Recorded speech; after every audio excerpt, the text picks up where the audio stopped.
What's up guys, gals, and non-binary pals? Today I'm bringing you back another episode of Mail Time, the series where I show you guys sneak peeks of blasters that I'll be reviewing in the future, way ahead of schedule. Yeah, baby! That's what I've been waiting for! And also showing off items that don't necessarily get their own reviews, but I still think are really cool and wanted to show off to you guys.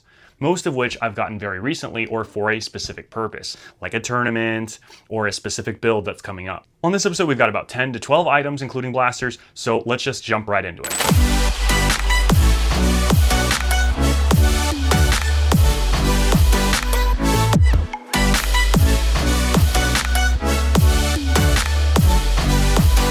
All right, the first item is going to be the Smiley, which is a collaboration between Mr. Heathpants and the Mighty Shrub. This is a bolt action blaster. It's spring powered, and one of the things that makes it really unique is that it takes Nightingale mags. There are not a lot of springers that do that. I am really excited to review this one. It's got a lot of key features right off the bat that I find important in a spring powered blaster, or just, competitive blasters in general, like a mag window, a breach window, which means technically you could feed the darts one at a time if you wanted to. It's got quick access to spring swaps, so it's very versatile in terms of the FPS. It has a barrel collet up in front. And then I have pre-installed into it the metal bolt handle, because I don't want to punch myself in the face like both Wallcom and Luke from Out of Darts did in their videos. But I am really excited to play with it and take it out to events, especially seeing how this does at lower FPS like 130. Now, this blaster also has an interesting mix of aesthetics of like this futuristic kind of angular lines and also some of this like old school Wild West vibes. So I definitely think that this is a good candidate for a Wild West loadout, but we'll have to cover that when it's getting officially reviewed. Okay, so the next item on the list is actually going to be a mod kit, specifically an aesthetic mod kit from Xbox Games for the BK1S/2S. This kit comprises of three basic parts. This front shroud replacement, which basically just gives the same overall size as the original one from the BK2S, but is definitely much shorter than the one from the BK1S. I do also have that shroud, but I don't plan to use it. It does replace the front Picatinny rail on both the top and the bottom for attachments. It's also not made of metal, so we'll get a little bit of weight reduction there. Cool thing is that it does have a Picatinny rail hand stopper as well as an option. This one is very similar to the one off of the SBF, and the one off the SBF is actually the exact one that I use on my Strife X build over here. I know I haven't really talked a whole lot about that, but you guys have been asking about it in the comments, so I do plan to go over what I did to this Strife X in a future video. Make sure you're subscribed if you want to see that. But moving on to the next portion of the kit, there is a second portion of rail that replaces this back rail. One added benefit of this one is that it has more consistent spacing. It doesn't have like blocky portions where it's missing the actual spacing for the Picatinny. The last portion is actually a stock extension / extended battery tray situation. So as you can see, this part is much longer than the stock one on the BK2S. And this portion is actually specific to the BK2S, but there is a version that's made specifically for the BK1S. The only real difference here is that the one that I have reuses a part for the PDW extending stock like this. So its starting point is longer, and then its overall extension could be longer. The real benefit here for me is going to be the bottom part, where you actually get a much easier to access tray for your battery. Because on the regular version of the BK2S, you have to take off this entire stock, and then you have to take out the inner core portion of this stock right here with the button, just to get there. It's also really easy to clip your wires to your LiPo. This just allows you to use a thumb screw to open up a battery tray to access it without having to change your position, and also without having to take the whole internals of this portion out. Nice. One of the other big benefits of this kit is to get rid of some of this black here on this blaster. Because I chose this gray color, I have way too much black here. It looks very realistic. FBI, open up!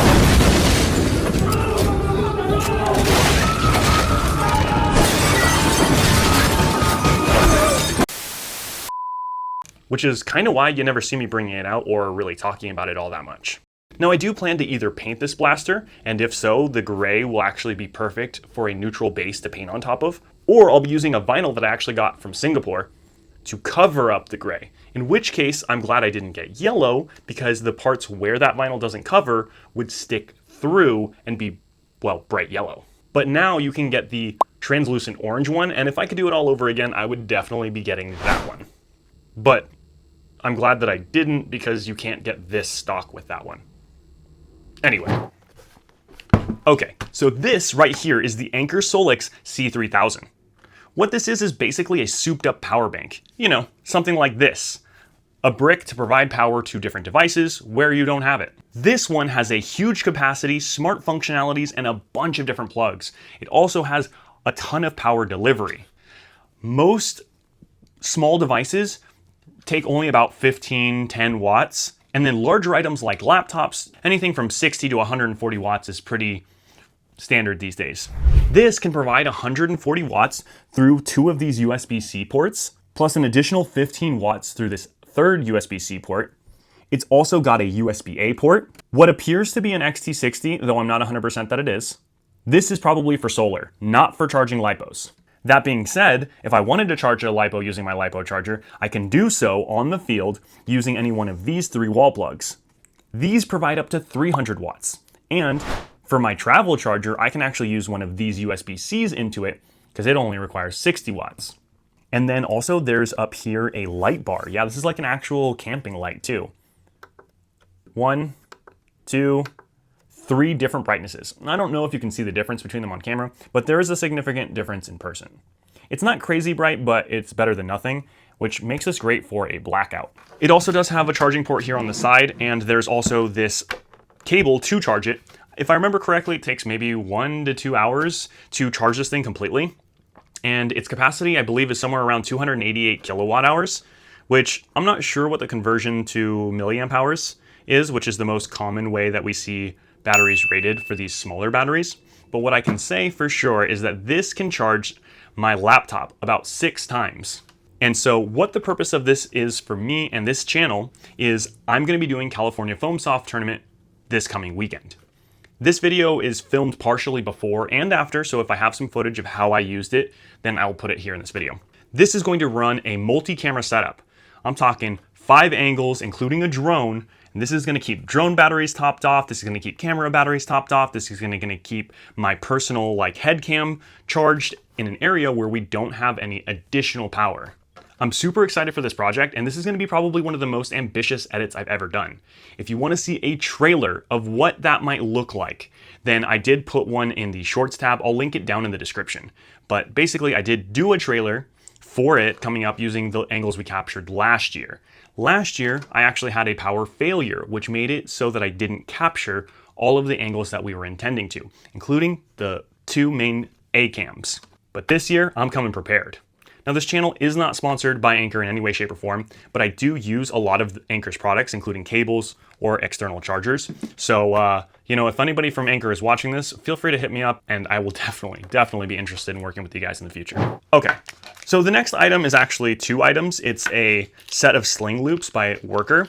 Now, these are Picatinny mounted Sling Loops, and I know what you're thinking.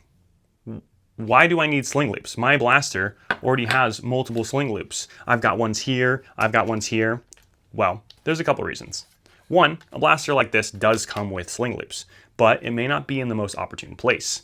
This is a low profile version, which doesn't get in the way of my iron sights, and maybe allows me to get better weight distribution than I previously had with the Sling Loops that were included. That being said, not every blaster does have Sling Loops, and a lot of Dart Zone's offerings don't have Sling Loops. I'm not really sure why this is, and I do hope that's something they incorporate in the future, but even the new Nexus Pro X doesn't have a Sling Loop. That don't make no sense!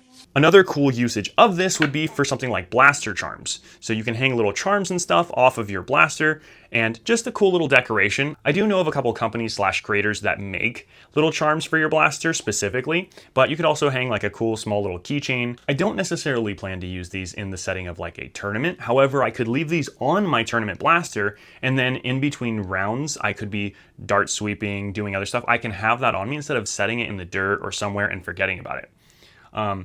I'm not saying that's something that I do often, but that's something that I do often. Bruh. Aside from that, in regular gameplay, or especially HVZ, where there are elements of the game type that require you to use one or both of your hands, it can be really, really annoying and or difficult to not have your blaster on you. And if a zombie was to sneak up on you, you might not have your blaster in your hands and run away without it, leaving you with nothing. Now, I did get these ones from Out of Darts. If you want to grab a set for yourself, you can feel free to pick up most of the items that are in this video down in the description below. I'll leave links for everything. Now, they are a mixture of affiliate links and non-affiliate links, so just regular links. Affiliate links just allow me to get a small kickback when you guys buy things. It's no extra cost to you, but it does help support my addiction to foam flinging things and allow me to buy more things for this channel to show you guys. Anyways, on to the next item. Now, we've talked about whole blasters and mod kits and other things of that nature, but one thing we haven't really talked a lot about is accessories. Mod kits, in my opinion, don't really count as accessories, but a really cool accessory that I just recently got is actually a tracer unit. This tracer unit, not unlike the one that we featured in the previous episode of Mail Time, make sure to check that out after this if you haven't seen it already, is basically a unit which allows the dart to pass through the center and then shines a bright light onto it, making the dart glow in the dark as it leaves the barrel. This particular one has a little clamping adapter, which allows it to stay really tight onto the barrel. And the cool added effect that this offers, as opposed to the previous one we talked about, is actually that this one has bearings inside it. So it is actually a BCAR / tracer unit. It does come with a USB-C to USB-A charging cable, which just plugs into the front right here, allowing you to charge this. Now, this unit does have RGB functionality, so you can do different colors.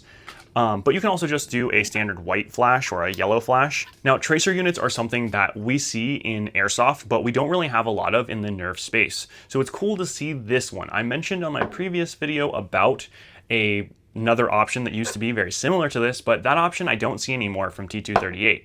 And the new one that they had sent me in the previous video doesn't have any rifling in it. This to me is a smaller, superior product. I do also like that it's an orange color for safety.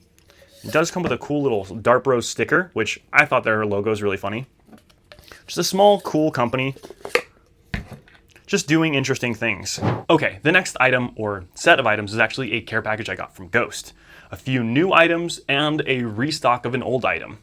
First off, I always get these little sample packs whenever I get a chance because it's nice to be able to carry these in a to-go bag. I don't want to always bring my full tub of pre-workout. This one is the watermelon one, and I've definitely done a lot of flavor combos on my TikTok and Instagram in the past with this particular flavor. Next up, we've got 2 flavors of energy. This one right here is the brand new iced tea lemonade flavor. As you can probably tell, this can is empty because I already drank it. And I did film a flavor test review, so if that's available and or posted in the shorts tab of the channel, then I'll also link that down in the description of this video. And then we have the returning flavor, and one of my all-time favorites, the classic Strawberry Splash Bubblicious collaboration. This one I actually did a flavor review of last year when it came back out for the summer. So I'm glad to see it returning year after year. And if you want to check out my thoughts on it, I'll give you a little spoiler. It's amazing. But a more detailed version of that, I will also link in the description below. One of the things I'm most excited about actually in this care package is the Ghost / Cinnamon Toast Crunch collaboration protein cereal. This is the 3rd flavor of protein cereal that they've made, but this is the first time I'm actually getting to try one of these. And I gotta say, it does not disappoint.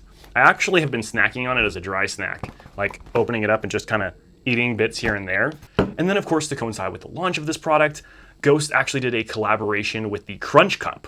So this cup is actually designed for you to take cereal on the go. It has an inner chamber right here, and then an outer chamber. This chamber holds the cereal. Unscrew this, pop the top off, and then fill the cereal that you want in there. Then you fill this cup up to this max line right here with milk. Screw it all together, and then you can take your cereal on the go without having your cereal get soggy, which is a huge pet peeve for me. I'm very big on textures. This is just a really cool product, and now that there's a Ghost branded one, of course I'm glad to have it in my collection. Okay, we've talked about mod parts and a couple blasters, and we do have one more blaster to talk about. Well, actually 2, but I'll get to that in a second. But before that, I want to talk about this. What is that? This is a spring for the SBL-2. That SBL-2. And one of the things that keeps happening is every time I think I'm ready to finish my review of the SBL-2, there's something I think about, some kind of part, some kind of context, some kind of situation that I want to talk about that I need to wait on. And one of those things is this spring right here. This is the lowest spring that comes with the full release version, and it's meant for HVZ or 130 cap. Now, I have the Beta 2 unit, and the only real notable difference between the full release version, which is what you would get if you bought one right now, and the version that I got, is this spring. So I had to just get this directly from Gavin Fuzzy Customs, and now, with the exception of one other part, I have everything I need to finish that review. I'm actually missing one of the thumb screws for the shroud. I lost that, that's definitely my fault. I hope that I find it, but Gavin is sending me another one. So as soon as that gets here, I'll hopefully finally be able to finish the review. That's taken me the longest of probably any review ever. Okay, the last item, or two items that we have today, is going to be the Freerunner and the Blitz by Chance. These are both mag-fed flywheel pistols. Both of them take straight Talon mag geometry, which of course means they take Kodas and Tamagotchis. Say it right. And they look almost exactly the same. The difference is really more internal. This one right here is a mechanical pusher, which means even when there is no power to this blaster, you can pull the trigger and see the mechanism moving. You might even be able to see it on camera. And on the Blitz, it's actually solenoid powered. So the pusher that actually makes the dart go into the flywheels is electronic, which means that when I press this and there's no power, nothing happens. Right now from Out of Darts, there are some coming options that are not available yet. I will upgrade one or both of these when those options become available. Right now, both of them are configured for HVZ or 130 cap. How they actually perform is something you'll have to wait for the full review for. But I am glad to show these off, and they came in clutch for a couple situations because I've run into a couple 130 games lately that I really didn't have anything I wanted to take to. Now, this is actually the second mail time video in the series. I am going to be creating a playlist, but if you want to watch the very first video in this series, then you should check that out over here. And if you've already seen that video, then maybe you'll check out what YouTube recommends next. But that's all I have for you today, so until next time on the King of Games, have a blast.